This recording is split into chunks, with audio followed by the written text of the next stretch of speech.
Perfect. There we go. So welcome everyone to Crypto Mondays London Academy online session, all about Bitcoin. Perfect. It's such a great time, but literally we're just going to kind of hope everyone's having a good day. How are you three on the screen? Are you all having a good day? All good. Good. Perfect. So, and if people wanted to drop into the chat, please do. Thank you, Caitlin, and everyone who's starting to do that already. Just drop a note where you are from. If you get lots of Londons, maybe we could say East or South or wherever we are, just so it's a bit of a mix, rather than just London. But we're not all in London at the moment because we've got New York as well, so that's really good. So Thursday, coming to the end of the week, everyone. Looking forward to the weekend. New York is just a suburb of London. Okay, that's good that you said it that way round. So there we go. So we've got Southwest, we've got Kent, London. There we go, West London. So we've got a mixture of places, a couple from West London. Really great to see people here.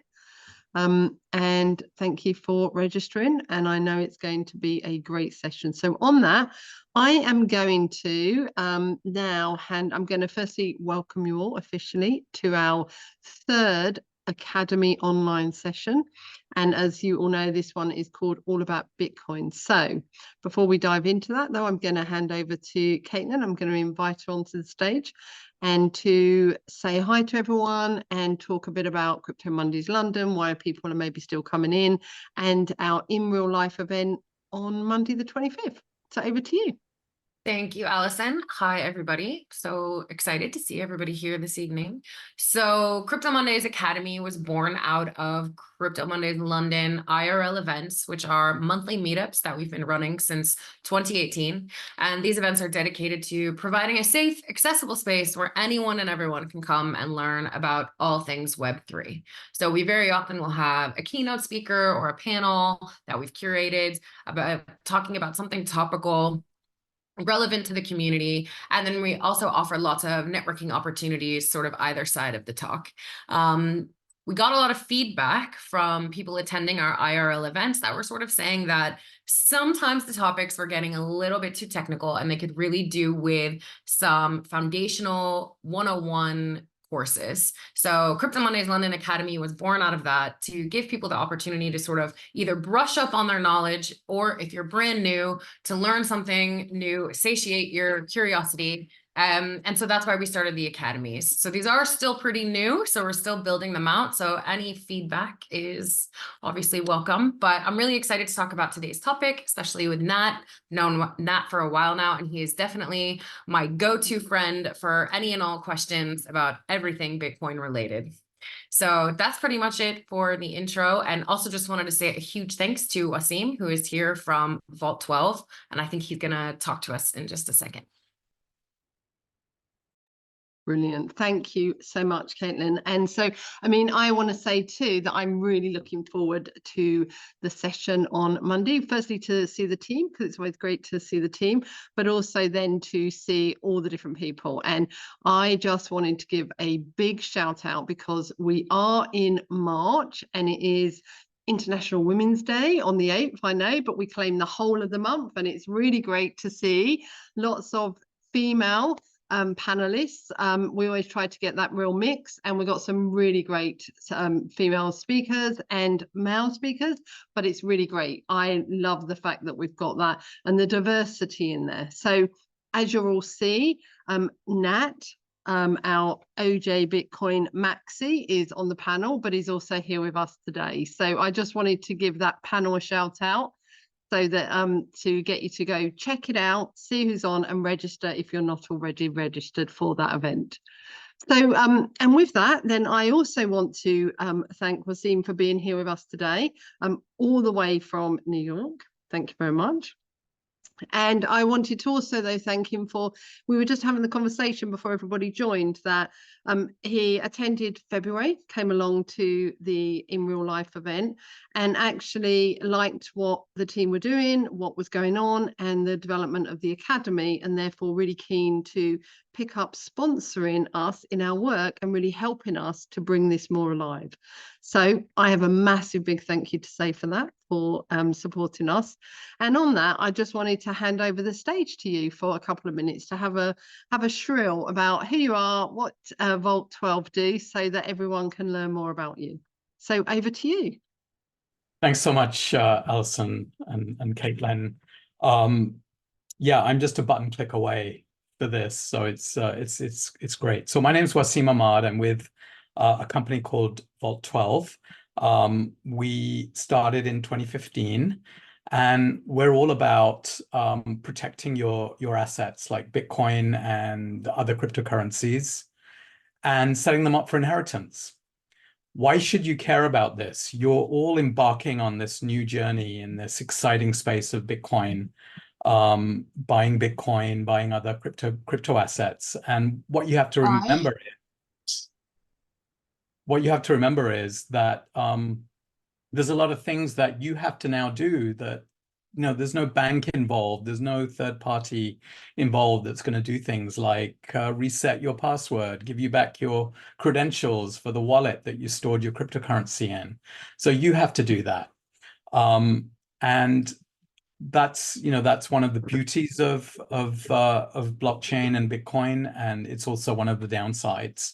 So my one piece of advice is make sure you back up your credentials. You have many, many different ways of backing them up. If you're unsure of what way might make sense, we have a lot of resources on our website that kind of show you all the different options of security and how you can do it. Doing it the way that most wallets tell you, which is to write it on a Post-it note, is not a really great way to do it. So that's why we created this app. And you can take a look at sort of our explainer videos, and you can download it on the App Store. It's been live since 2019, and we have 300,000 customers. So with that, so happy to sponsor the Academy. I'm going to hand it back to the Crypto Mondays team. Thank you. Thank you so much, and just a really big thank you. And I know that we will keep shouting you out, and whether it's in our posts or at the In Real Life event, and make sure that we connect you with lots of people, and anyone that comes through us looking for you will be connecting them. So massive though, thank you for supporting and enabling us to really kick this off even bigger. So that's really great. And with that, let's get on to the topic that we are here to talk about today, all about Bitcoin. So we are here to talk about that, and I have to say we're really lucky to have Nat Cole with us. And actually, Nat, and I know lots of people have probably checked him out on LinkedIn, but Nat's got lots of years of experience in cryptocurrency, blockchain. As Caitlin said, he's her go-to person, and I think he's going to probably become lots more go-to people after this. Yeah. But I just wanted to share a bit from me, because I met Nat a couple of weeks ago, and we were talking about the session, how much should we give, what should we share, and I got really excited and curious, and I do get quite excitable, but I got really excited about what he was talking to me about, and I really felt that even though I feel that I know quite a bit, there were things that I was learning just in that brief conversation. So I think it's going to be a really great conversation. The idea is that Nat will talk with us and share some ideas and thoughts. Then we will open it up for the floor for people to ask questions. Anybody who wants to drop them in the chat, or if at the end we kind of can unmute and take off camera and come up on the stage if you want to ask a question, and then we'll work our way around the room that way.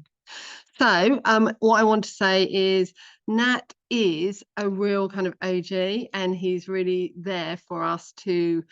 Today's about why Bitcoin, why the invention of it, its rationale, its difference of commodities and fiat, and its anticipated impact on society, which I know that so many people are really keen on. So I hope we'll be able to tick all those boxes for you, that you know all of that.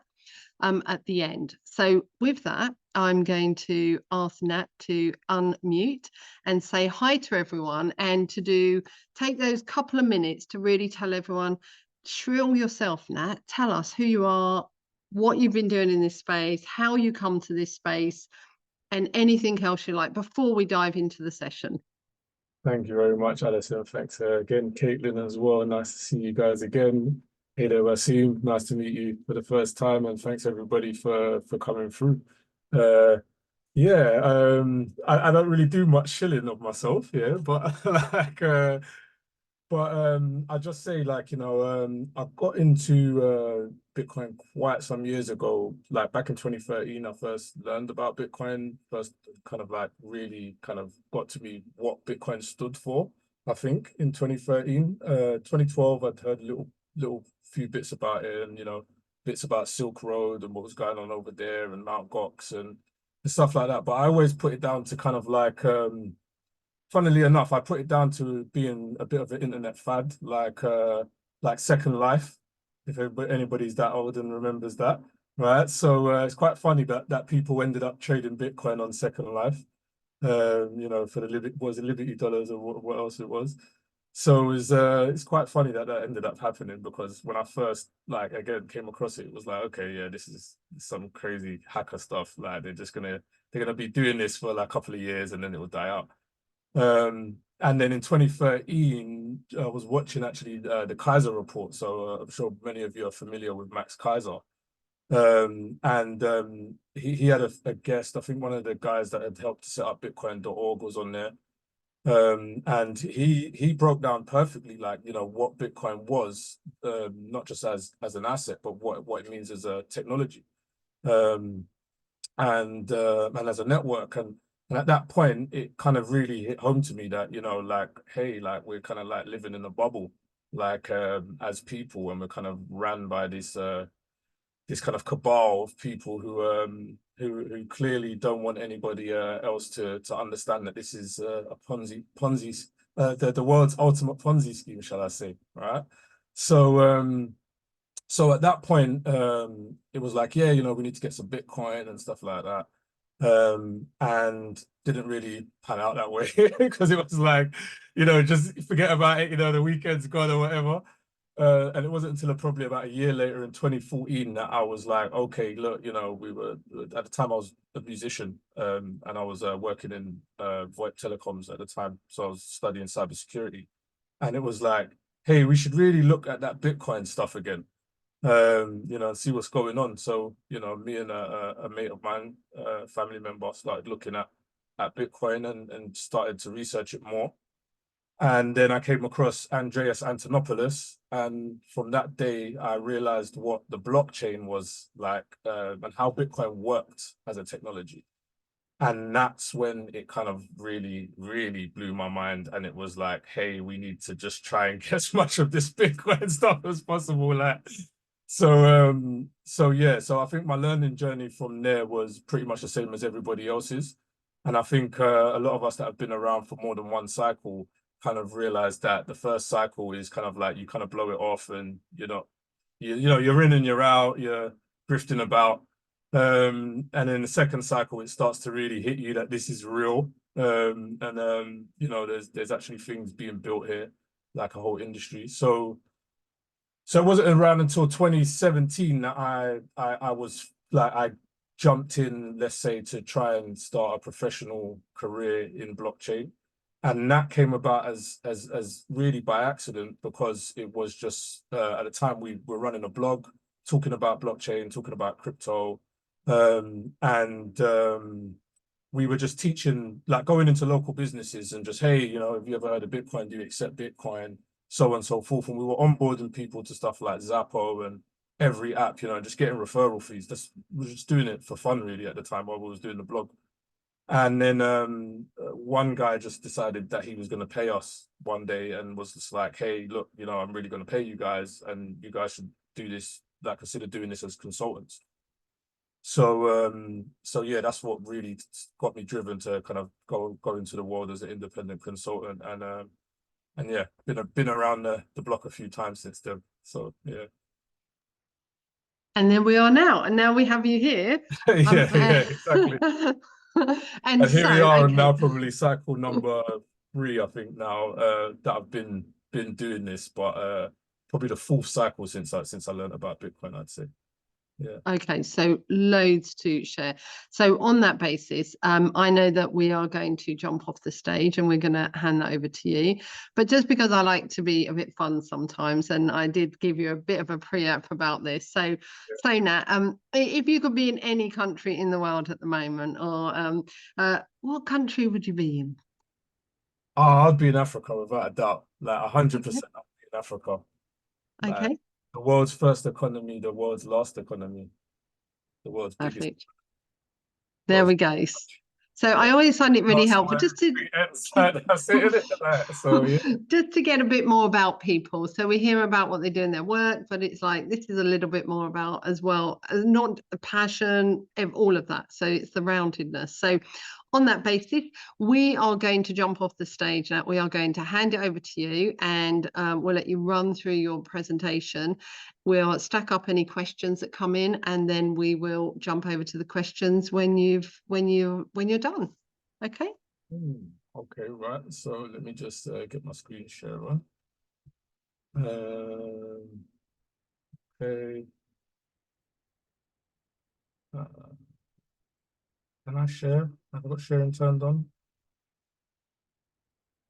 I have just checked, and I think you should be able to. Can you? Yeah. Cool. Got it.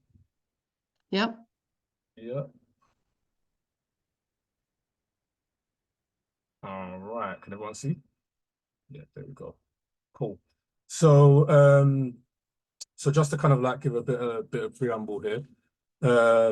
Since I've been kind of in the industry as a consultant, one of the things that I've always stuck to doing is just teaching people just offhand, like my family, my friends. I'm sure we will do the same thing.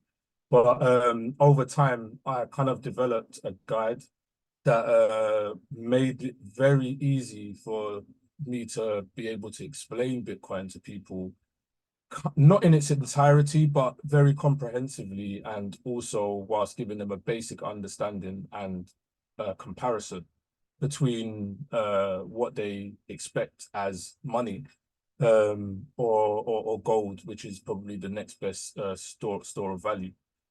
So so over time I've developed, changed this guide, shaped it. It kind of looks the same, but changed it, shaped it a bit more. And now in my work with CoinScrum and doing consultancy through CoinScrum, we now use the same guide. So say it is a total beginner's guide for some of you guys who are much more knowledgeable. So firstly, I like to start off by just letting people know that we always are coming from an educational angle in what we're teaching. We're never trying to give you advice on what to do, you know, and we will never, you know, tell you what to do. It's all about you learning and finding your own path. That's what this industry is about. That's what Bitcoin's always been about. So I like to just make sure that people know the difference between education and advice before starting. So just to go on to the first page here, giving a brief history of Bitcoin, started as a cryptocurrency asset, and people often forget as a peer-to-peer network, and it was developed by an unidentified programmer, or as we could say, a group of programmers under the pseudonym of Satoshi Nakamoto, and first introduced on the 31st of October 2008. And first released, so went live on January the 3rd, 2009. Now, Bitcoin is a peer-to-peer network, so it simply means that you can transact over Bitcoin and use the Bitcoin network between yourself and somebody else, rather than having to deal with a third party, which is often in place with financial institutions that we're used to, although we are not, we're not really privy to that information in our journey of learning about money as we grow. But peer-to-peer will allow you to, as I said, transact in any way that you want to between yourself and any other party or number of parties. And the network itself is permissionless. We use that language, or the word, sorry, a lot in the industry. And if you never knew what that means, it means that anybody can use it without permission. So transactions on the network are generally verified by nodes or miners running computer software. And these are recorded in a public ledger, which keeps a record of all of these transactions. And that is called the blockchain. Bitcoin is the blockchain's the asset or unit of account at this moment in time, because we're talking about Bitcoin. With other blockchains, they will have something different as a unit of account, like Ethereum, for instance, will have Ether as a unit of account. So the system works without any single administrator. There's no party that owns it, no party that runs it, no party that controls it. And both the US and the UK both see Bitcoin as a sufficiently decentralized virtual currency, or that's how it's described. But it's often called the first cryptocurrency, and there were other systems that are existing before Bitcoin that you could consider as cryptocurrencies, but Bitcoin, because of its use of blockchain, became the first decentralized cryptographic currency that we know of. And Bitcoin, even up to now, still remains the largest cryptocurrency in terms of total market capitalization. And a lot of people will argue, that, hey, Ethereum or any other chain has got X amount, invested in the chain. But I mean, if you look on any stats website, even from CoinMarketCap to any other site, you'll find that Bitcoin has the most, let's say, fiat money invested in its ecosystem. Bitcoin mining refers to the creation of new Bitcoins, where people use powerful machines, ASIC miners, they're called, or most known as, and they will use those to create new Bitcoins, and basically they will also get paid from the fees that are on the chain from people transacting Bitcoins. And besides being obtained by mining, you can exchange Bitcoin for other currencies, products, and services. So, you could get paid in Bitcoin if you work a day job. It's quite popular now. But back when I started, it certainly wasn't something you could do, ask an employer to get paid in Bitcoin. So just a few quick facts here, which I like to give people so that they can just have these things in their head as they're reading through. But each Bitcoin is divisible by 9 decimal spaces, and each smaller unit is called a Satoshi after Bitcoin's creator, which you could make, let's say, the equivalent to pounds and pence. So £1 being a Bitcoin and a Satoshi being, let's say, 1 pence. There's 100 million Satoshis in one Bitcoin, and that makes Bitcoin extremely divisible, which we'll talk on a little bit later in this presentation. The most popular of rumors that is second to Bitcoin being used to fund illicit activity, which is probably the most popular rumor, is that cash is used most for that as well. Sorry, by the way. But you can't acquire anything but a whole Bitcoin. So people might often say, how do I get one? Or I haven't got enough to buy one or buy any Bitcoin. And that normally means that they don't understand that you can buy Bitcoin in a smaller denomination. So Bitcoin is obviously, in fact, divisible to less than 1/100th of a penny, right? So if we think about decimal places, again, Bitcoin is deflationary, it's scarce, and there will only ever be 21 million Bitcoins mined by the year 2140, at which point there will be no more Bitcoin to be mined, and all the Bitcoin will be in circulation. Before we get there, there might be a lot more lost or locked up Bitcoin, but it's considered that there's only around 18 million of those Bitcoins still in circulation. So a few other points. There's always been many talks of, let's say, a 1 Satoshi equivalent to $1. And if you look at that rate, then 1 Bitcoin would be worth $100 million. Yeah, and it would make Bitcoin's total market capitalization be quadrillion, $100 trillion, which is more money than we would ever need on the planet Earth for hundreds of thousands of years. And the exact number of Bitcoins there can ever be in circulation really is just under 21 million. And as I said before, quite a few of those have been lost, around 3 million. So this diagram or infographic, shall I say, I'll put in here to kind of give people a real simple overview of the functions of a currency or the functions of money and what money itself is supposed to serve, and basically define the differences or the core differences, I would say, between Bitcoin and what we would define as a regular currency, which is a fiat currency. So we can see here that Bitcoin also has its own monetary policy as well, which are, you know, the rules that are hard coded into the blockchain, such as the supply, which, you know, they can never be more than 21 million of.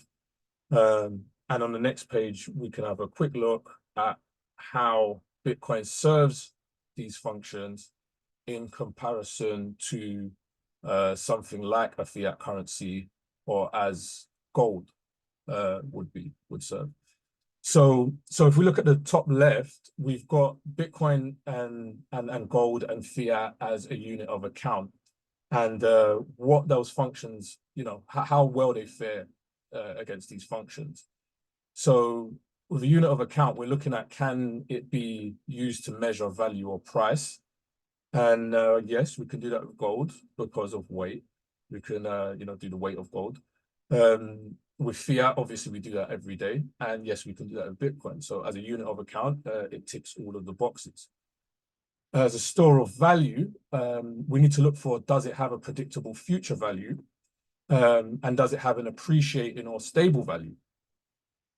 And with gold, we can find that gold has a predictable future value because we tend to all kind of value gold, or gold seems to be the most valuable of all things, really, commodities or investments.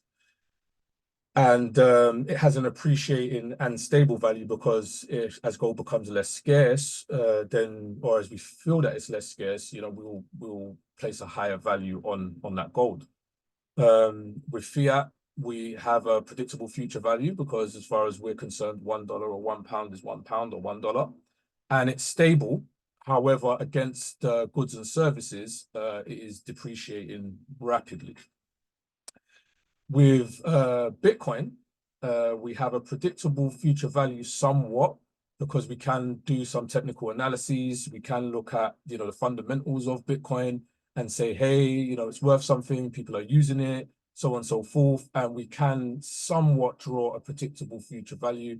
I'm sure some of you have watched, you know, some of the traders in the Bitcoin space, and some of you may have seen, let's say, you know, like Plan B, stock to flow chart, and other charts that people have famously built in the Bitcoin space that are quite close at predicting, you know, predictable future value. There is a deeper mathematics behind that as well, predictable future value with Bitcoin, but because we're keeping it simple, I'm not going to go into that. And then appreciating or stable value.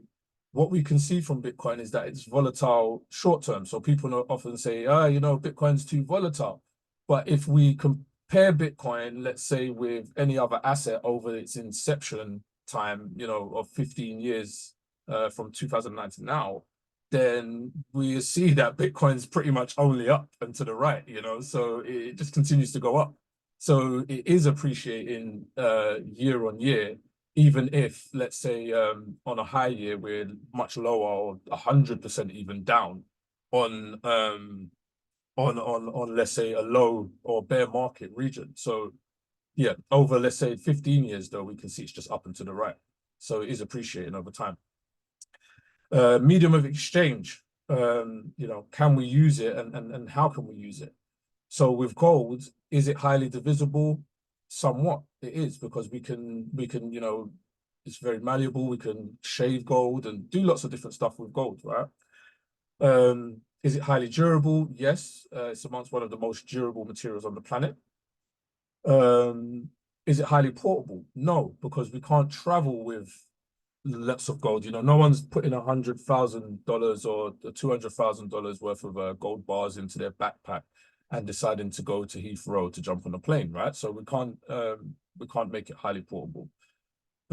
Is it highly fungible? Again, somewhat. So fungibility meaning, again, you know, can we use these pieces of it again, right?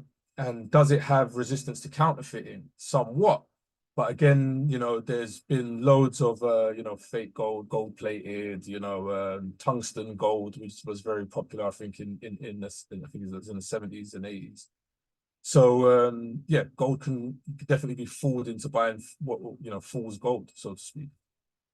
And with fiat, now, you know, again, regular currency that we're used to, it's divisible to 3 decimals. So it is somewhat divisible, or we would say highly divisible, as we normally are used to seeing 3 decimal spaces when dealing with money. Is it highly durable? Coins, we would say yes, you know, because we always hear stories of people finding a penny from, you know, 2,000 years ago or whatever. So highly durable, yes, as coins, but as notes, no, because, you know, I'm sure that these notes would all biodegrade at some point. And, you know, they're very easy to rip and tear and so on and so forth. Highly portable, dependent maybe on who you are or where you live, right? How much of it can you move around, you know, without being asked a question or being stopped or told you can't move that money around. Is it highly fungible? Yes, it is. And does it have some resistance to counterfeiting? Probably very little, because there's plenty of fake coins and notes in circulation. And when we talk about electronic money, people can fool centralized databases and hack centralized databases to create artificial, let's say, amounts of fiat that don't exist. With Bitcoin, we now look at it being highly divisible. Yes, it is, like the most highly divisible out of all 3, because we can divide it down to 9 decimals. And that being said, I just want to highlight as well, the minimum amount of Bitcoin that you can actually send is called the dust limit. And that's like 546 Satoshis. So if every Satoshi was £1, you'd have 546 pounds as a minimum send at this moment in time anyway. So is it highly durable? Yes, because it's digital. So, you know, the blockchain is going to be here whether we're here or not. You know, Bitcoin's going to exist. Is it highly portable? Extremely, because you don't need to put it on anywhere or on anything or carry it, you know, at all. Is it highly fungible? Yes. And does it have a high, you know, level of resistance to counterfeiting? The highest, you know, that's why it is what it is today. So so yeah, so again, just explaining the blockchain, the network that Bitcoin, the asset, lives on, is called a blockchain, and it's known as being an open, public, and permissionless blockchain. So there we go, that word again, permissionless. So nobody has to get any permission to join. It's open and everyone can see what's going on the network, and it's public, so it's open to the public, not open into a closed space or only a few people.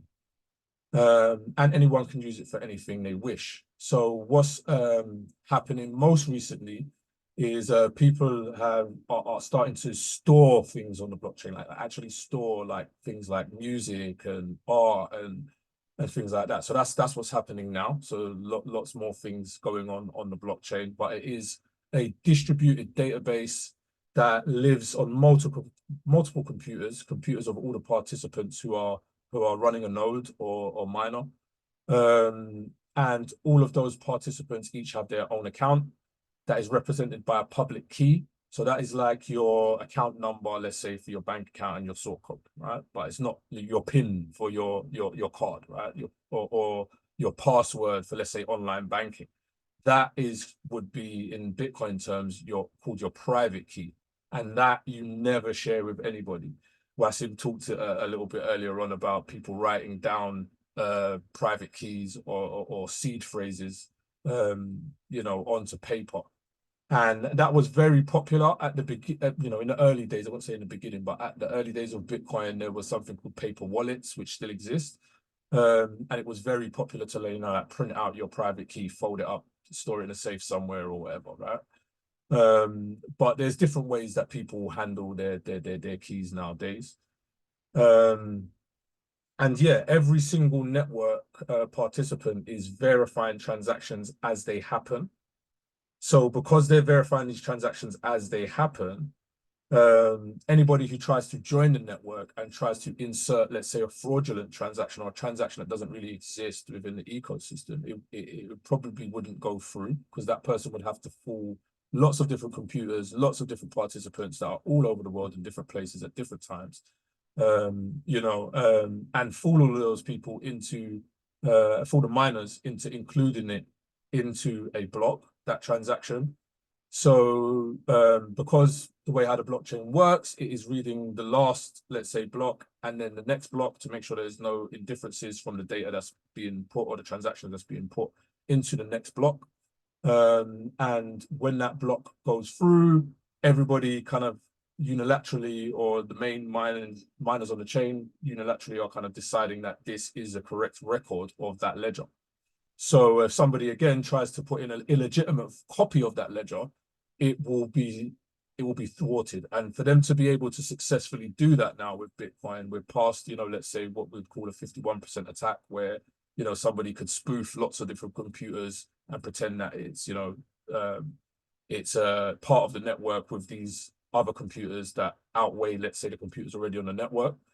And to do it also, like, it has a cost to it, right? So the person would have to replace that block with the same amount of Bitcoin that was in that block. But not only just that, they'd have to replace all of the blocks before that as well. So right about now, they would have to spend, you know, like millions of Bitcoin to be able to replace a block. And I can't really see anybody, even some super duper OGs, having that much Bitcoin. So or that much power as well from computing. So just quickly running over the types of blockchain, because we did mention there were Bitcoin being an open, public, and permissionless blockchain, but there are other types of blockchain. There are open, public, and permissioned blockchains, which are open to the public to view, and the public can, you know, take part in it, but only by the permission of maybe a centralized entity, or sometimes in a DAO, a group of people can permission someone to join a blockchain. And then there's the consortium blockchain, which I would say is more like a DAO type structure blockchain, where, you know, different entities have come together to form the rules of that blockchain, and it can be permissioned, or it can be also permissionless to a degree. But I wouldn't even say permissionless, because you'd still have to be a part of that consortium to access it. And then you have hybrid, all types of different hybrid blockchains. So I'm not going to literally put that down to one, but that is just a combination of different blockchain types or different blockchain consensuses, whether they're centralized or decentralized blockchains. And that being said, we also have different types of cryptocurrencies, right? As you probably come across in your journey so far. So cryptocurrencies or coins such as Bitcoin tend to have their own blockchain protocol behind them, and tend to kind of like do their own thing. And they are, let's say, the economic unit of account, store of value, or the medium of exchange on that particular system or network. Platform tokens are more like tokens that can be, you know, used for a certain platform, you know, just one of particular platform. I would say they're becoming more like ecosystem tokens now. Then you have stable coins, which are designed to represent fiat currencies or be a one-to-one version of a fiat currency, and usually built so that you can use them on a service or an exchange to exchange for other cryptocurrencies. There are CBDCs, and funny enough, out of all of these CBDCs is not actually a cryptocurrency. So it's just a digital currency. So it's pretty similar to your Tesco Club card points in terms of, I don't know if some of you might be laughing at that, but it is pretty similar to your Tesco Club card points, because it is just, you know, a figure that is given to you through a system that is permissioned, that is run by a centralized authority, that you can't change the rules to, you don't own the rules to, you know. So yeah, so really and truthfully just digital, like the money that you see in your bank. Utility tokens are normally intended to give access to platforms. So that's how they differ from platform tokens. Platform tokens are usually used in that platform, again, as like, you know, some kind of money or something like that. And utility tokens are normally used for giving access to a platform, or, you know, again, for you to access a certain type of service maybe in a platform. But utility and platform tokens, there's not really much between them. Security tokens are, you know, again, similar to stocks, shares, in the way that you're buying a security, like in a particular business, or, you know, startup maybe, or something like that. NFTs, which again, you've probably all heard of, non-fungible tokens. So these are designed for things such as proof of ownership. However, we've seen that people, you know, put art, you know, use NFTs for like art, use NFTs for gaming and other stuff like that. And that has also evolved into a new thing with Bitcoin, because now we have Bitcoin ordinals or inscriptions, which are art on chain. So NFTs are generally kind of regarded as art that is not stored on chain, and then the proof of ownership is stored on chain. Whereas Bitcoin ordinals or inscriptions are the actual asset itself as the art asset, or, you know, whatever the asset is, the data itself is directly on chain. And the natural asset tokens. So these are becoming more popular as well, with people buying, let's say, tokens to invest, or that represent investment in natural gas, or, you know, electricity, precious metals, so on and so forth.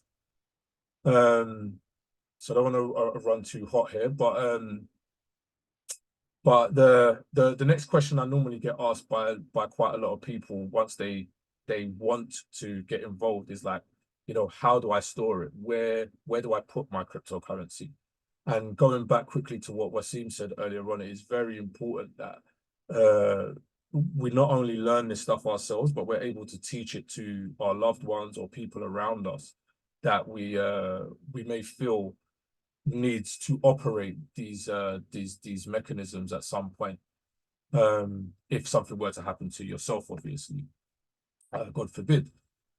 So the primary way of storing, accessing, sending and receiving cryptocurrencies is to use what we call a cryptocurrency wallet, or a wallet.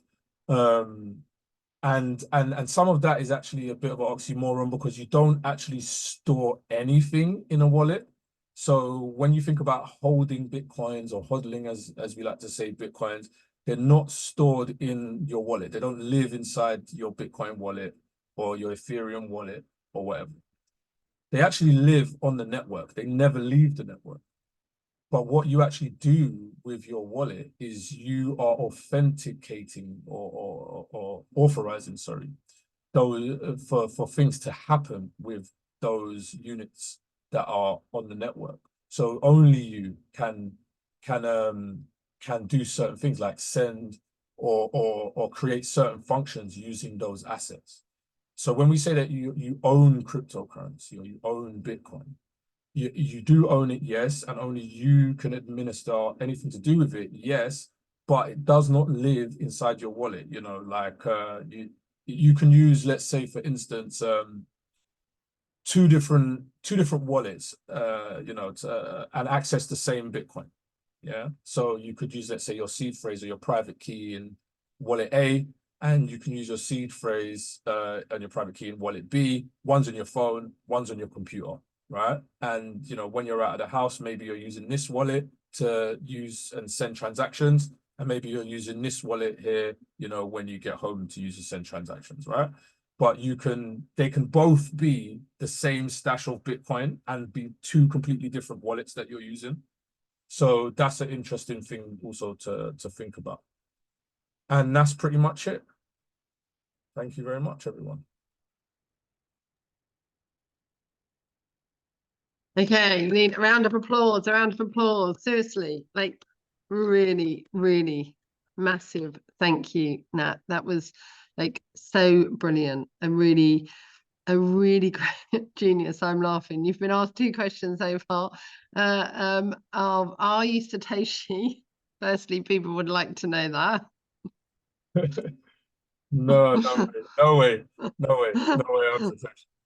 I often Okay. I work with the Stacks blockchain as well, and I often make jokes, you know, to people in the Stacks ecosystem that Manib Ali, the founder of Stacks, could arguably be Satoshi because of how calm he is. He's just that calm of a guy. Like, he gets attacked constantly from like both sides of the alley, from like the regular crypto space. He gets attacked from the Bitcoin maxis, and you know, he just very calm all the way through. So I often make jokes that he could be Satoshi, but it's not me. Definitely not me. Okay. All right. So I have a point, and it might be maybe I didn't hear it correctly, or you can correct me. Anyway, the question is, you talked about the lowest amount being 560. 546. 546. So 506, that's so the lowest amount anyone can invest in Bitcoin is 546. No, the lowest Okay. lowest amount that anybody can send. Yeah. So if you set up a Bitcoin wallet now and you send a transaction, the lowest amount of Satoshis that you can send in one time transaction is 546 Satoshis. And it's called the dust limit.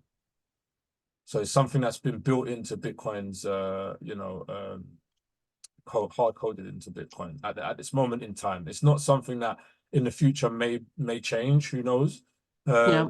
You know, if by consensus developers and miners and everybody agree that, you know, hey, you know, we need to, you know, do something with the dust limit. And I know if there are a few proposals at the moment for people to agree on to get the dust limit set differently, but at this moment in time, you know, we like to say in Bitcoin, it's a feature, not a bug.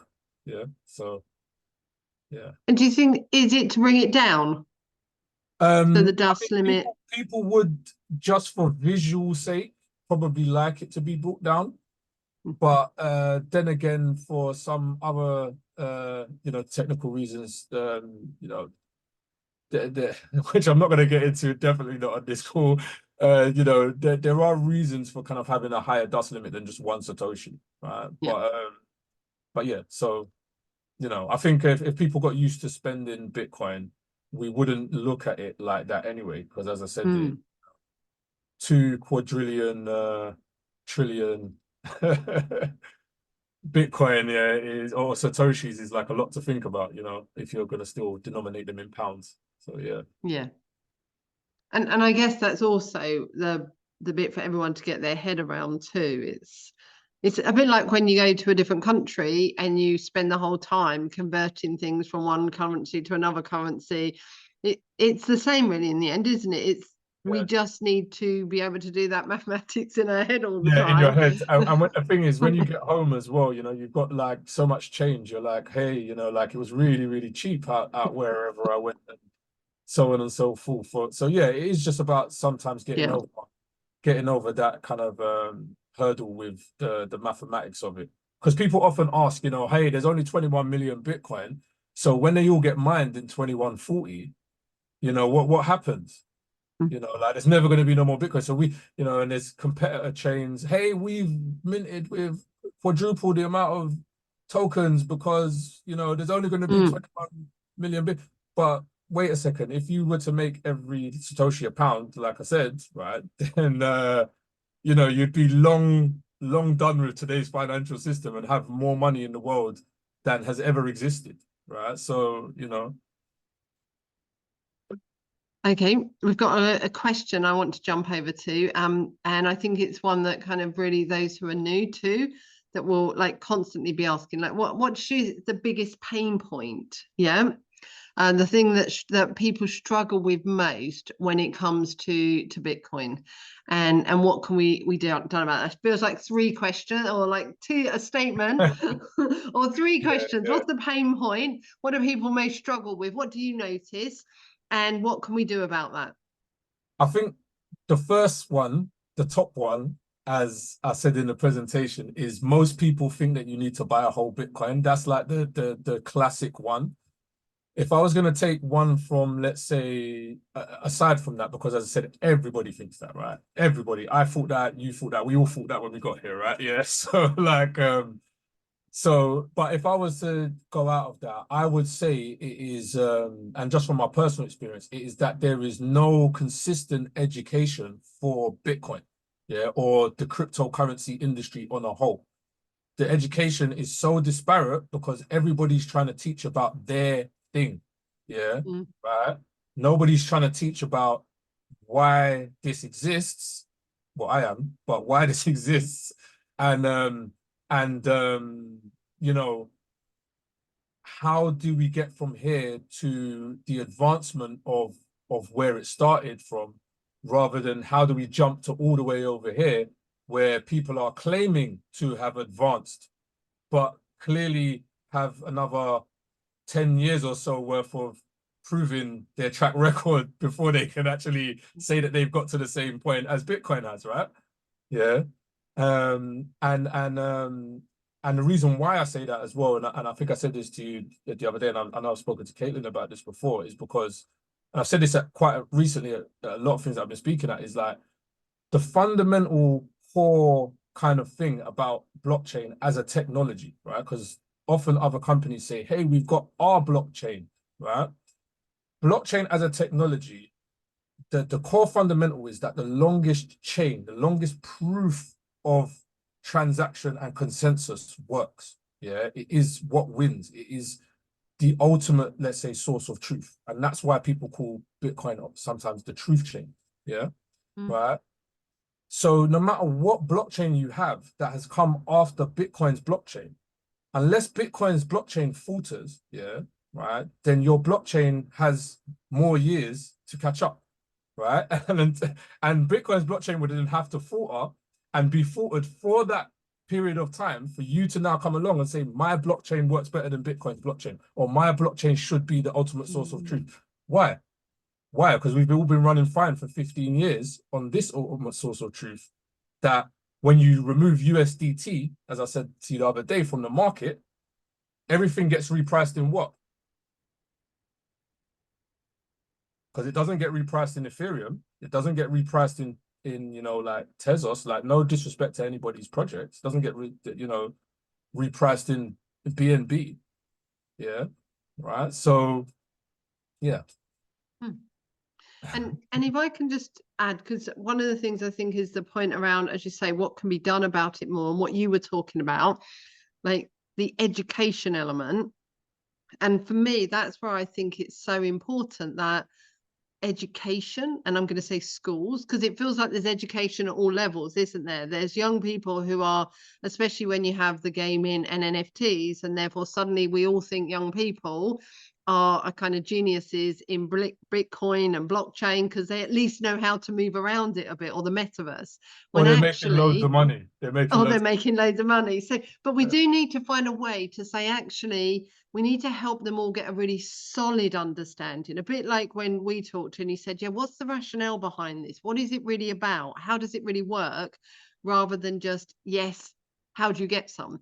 And I think for me, that's where I believe, whether it's in the UK, because I know that's where we are, but in anywhere, we need a real fundamental look at how schools incorporate this now into their curriculum so that we help. So whether it's in mathematics or whether it's in science, it's like, actually, this is what we need to be teaching. And then if we do that, then we also get the different generations, aren't we? Because actually what we're talking about here is older generations will be kind of dismissing it. We don't know what it's about. Kind of the middle-aged population will be going, oh, that's really scary. Or actually my young people are doing that. So that this is the first time we've got something where we've got every generation needs some level of education about this. Education, yeah.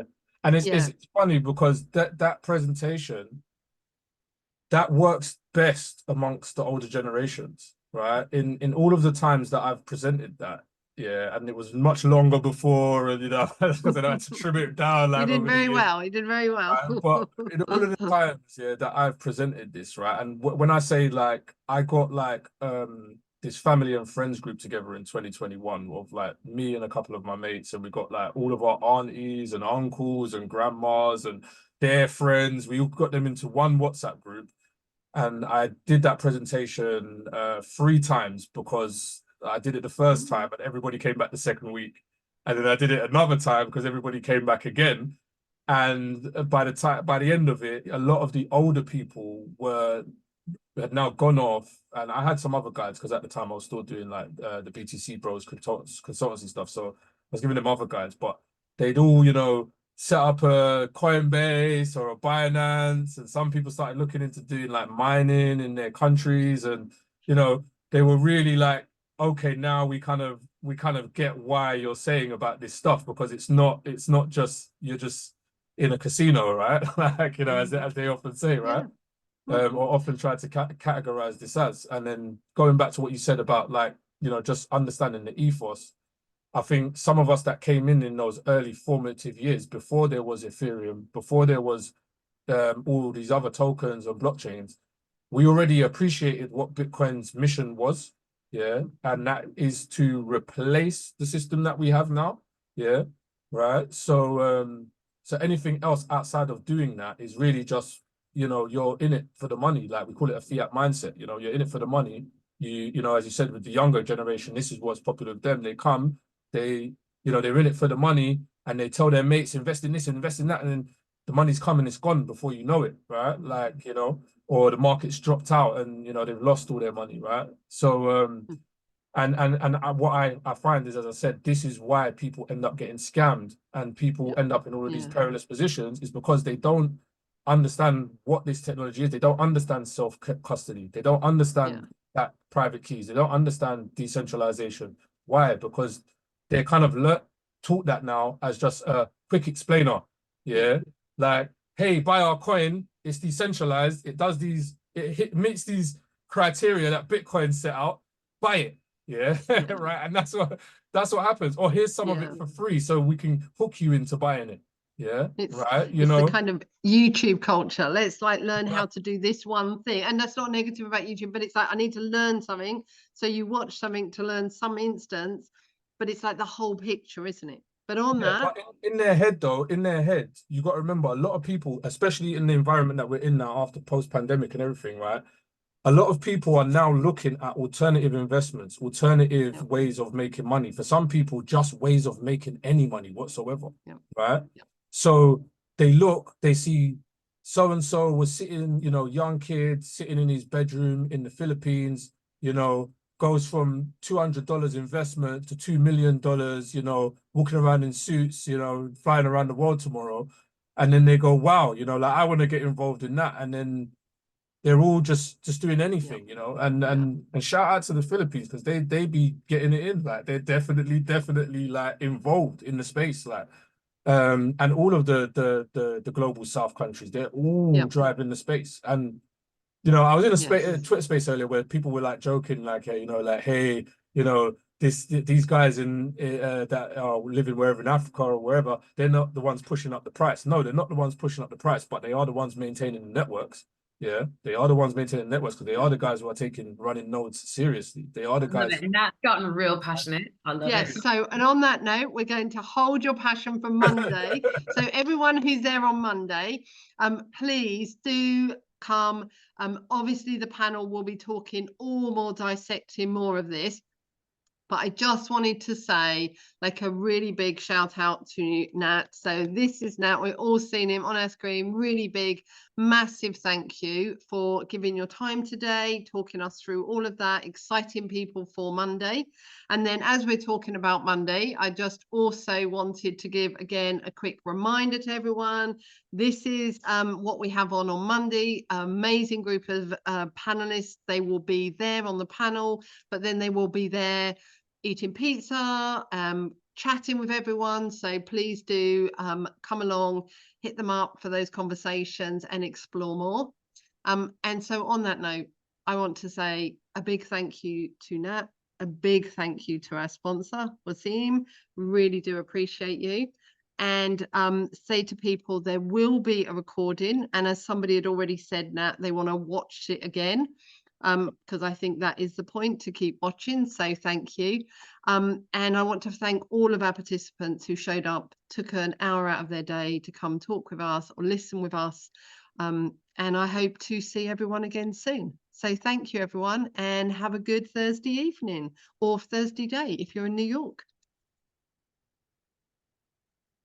Take care, everybody. Thank you. Answer that last. Bye.